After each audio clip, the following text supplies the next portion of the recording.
Today we talk Obi-Wan Kenobi and what's to come of him in the new Obi-Wan Kenobi limited series.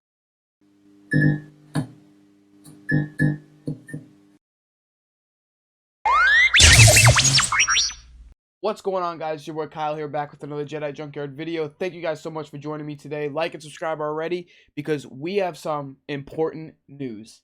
So as we all know, Obi-Wan Kenobi is about to release on May 25th, 2022, and I can't be more excited. We just got the trailer, which I reacted to already, and I'm so excited to see Darth Vader, the Inquisitors, all of it, and I hope you guys are too. So I was scouting out on the internet again about 7 minutes ago. We have an inverse article by Alex Welch saying, "The Clone Wars deleted scene may reveal a heartbreaking Obi-Wan Kenobi moment." I haven't read this yet, so we're going to be reading this together, and I also want to talk about one, Darth Maul was supposed to be in Obi-Wan Kenobi. He was supposed to be the main villain, we found out yesterday. And two, I want to read you an excerpt from Star Wars Obi-Wan or Star Wars Kenobi because it gives us a little insight to where his mental state is at going into the series. I do want to say first, if you haven't watched the Clone Wars and you haven't watched Rebels, what are you doing? Go watch them. They're all on Disney Plus, so binge watch them before Obi-Wan Kenobi comes out. Clone Wars deleted scene may reveal a heartbreaking Obi-Wan Kenobi moment.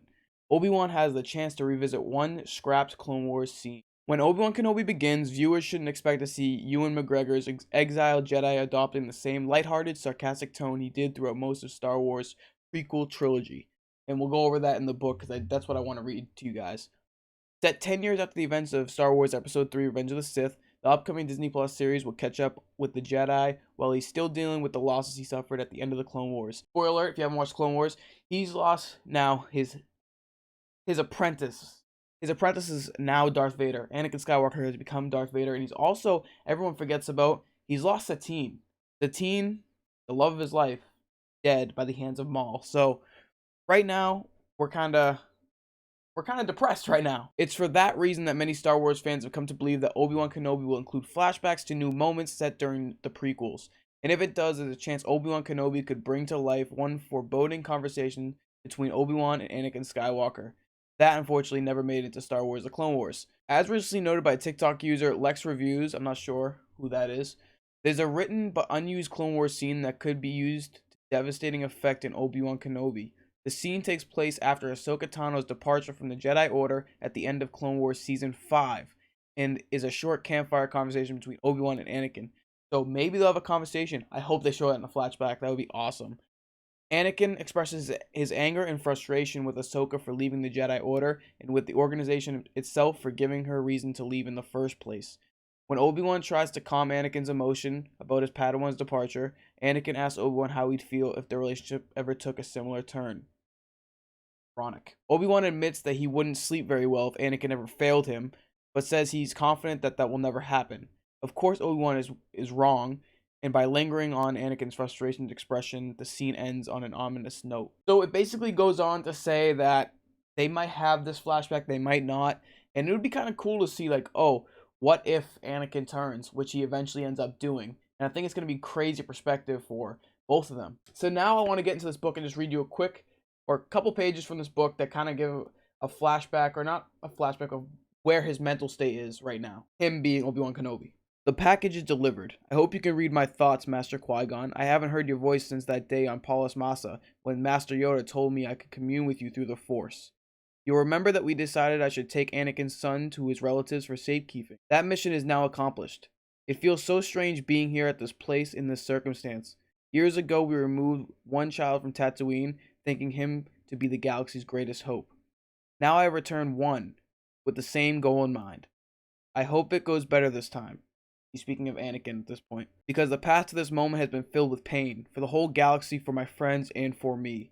I still can't believe the Jedi Order is gone and the Republic corrupted and in the hands of Palpatine. And Anakin corrupted as well. The holovids I saw of him slaughtering the Jedi younglings in the temple still haunt my dreams and shatter my heart into pieces over and over again. But after the horror of children's deaths, a child may bring hope as well. It's as I said, the delivery is made. I'm standing on a ridge with my riding beast, a Tatooine Eope, looking back at the Lars homestead.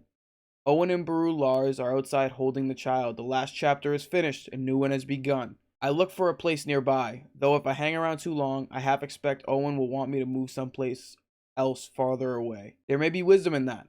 I seem to attract trouble even in such a remote place like this. There was some mischief yesterday at Anchorhead, and before that some trouble in one of the spaceports I passed through. None of it was really about me, thankfully, or why I'm here. But I can't afford to react to things as Obi-Wan Kenobi anymore. I won't be able to turn to my lightsaber without screaming Jedi Knight to everyone around. Even on Tatooine, I expect someone knows what that is. So this will be it.